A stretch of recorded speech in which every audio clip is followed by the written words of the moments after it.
5년 연속 언론사 시험에 낙방해 이제 꿈을 포기하고 자살을 준비하는 젊은이가 있습니다. 은미입니다. 권위적이고 폭력적인 할아버지는 집에 손을 벌리고 백수로 지내는 손녀 은미가 탐탁치 않았어요. 은미에게 언론고시 준비를 그만두고 가족이 운영 중인 갈빗집에 나와 일이나 하라고 다그칩니다. 지난 5년간 어떤 시련 속에서도 언론인이 되려는 꿈을 포기하지 않았던 은미는 자신의 처지가 초라해 견딜 수가 없어요. 스스로 생을 마감할 결심을 한 은미는 수면제를 구하려고 나섭니다. 그런데 처방전 없이는 수면제도 쉽게 구할 수가 없네요. 어쩔 수 없이 은미는 약국 몇 곳을 돌며 수십 알의 감기약을 모았을 뿐입니다. 유서를 남기고 오늘 밤 감기약을 잔뜩 먹고 세상을 등질 예정입니다. 마침 할머니가 은미의 유서를 보게 됩니다. 사는 게 힘들어 자살까지 생각하고 있는 손녀가 할머니는 너무나 안쓰러워요. 하지만 은미에게 용기를 가져보라는 흔한 위로는 하지 않습니다.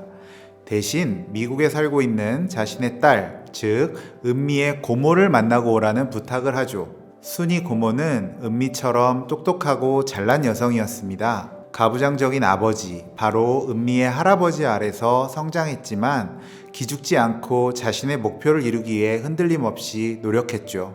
그러던 16년 전 어느 날 아버지가 누군지 알 수 없는 아들을 낳은 뒤 미국으로 훌쩍 떠나버려요. 우주비행사가 되기 위해 미국 나사에 꼭 들어가겠다는 뚱딴지 같은 말을 남기고 말이죠.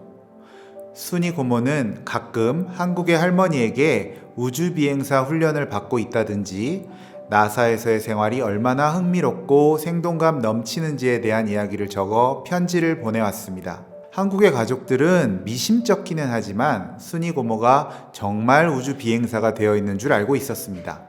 16년 동안 그렇게 일관되게 꾸준히 거짓말을 할 리가 없다고 생각했으니까요. 은미가 미국까지 찾아가 보니 순이 고모는 정말 나사에 근무하고 있었습니다. 그런데 우주비행사가 아닌 우주항공센터 1층 로비에 자리한 샌드위치 가게에서 일하고 있었어요. 심지어 가난하고 몸도 많이 약해져 암투병까지 하고 있는 열악한 처지였죠. 그런 상황에서도 순이 고모는 조카 은미를 반갑게 맞이합니다.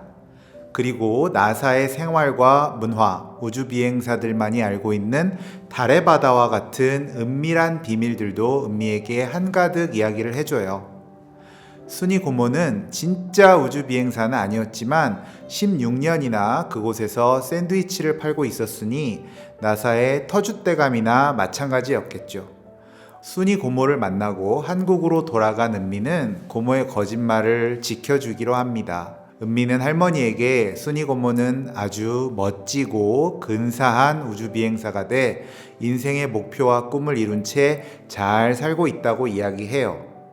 미국에서 돌아온 은미는 내일부터 가족의 갈빗집에 나가 작은 일부터 열심히 배울 결심을 합니다.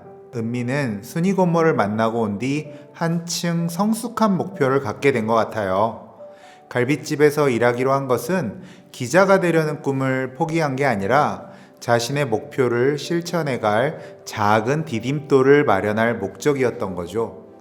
흔히 거짓말은 상대를 기만하고 속이는 말이기 때문에 부정적으로 인식됩니다. 하지만 이 소설에서 거짓말은 흔들림 없는 자신의 목표를 이루기 위한 자기 자신과의 약속이자 세상을 향해 가장 공들여 빚어낸 자신의 꿈이기도 합니다. 흔들림 없이 내 삶의 목표를 밀고 나가고 싶을 때 자신에게 거짓말 같은 주문을 걸어보세요. 나는 할 수 있다. 나는 포기하지 않았다고 말이죠. 누군가에게 가장 희망적인 거짓말, 우리의 목표를 이루기 위한 진솔한 노력을 담아내고 있는 자기 확신과도 같은 거짓말에 대한 이야기. 정하나의 소설 달의 바다였습니다.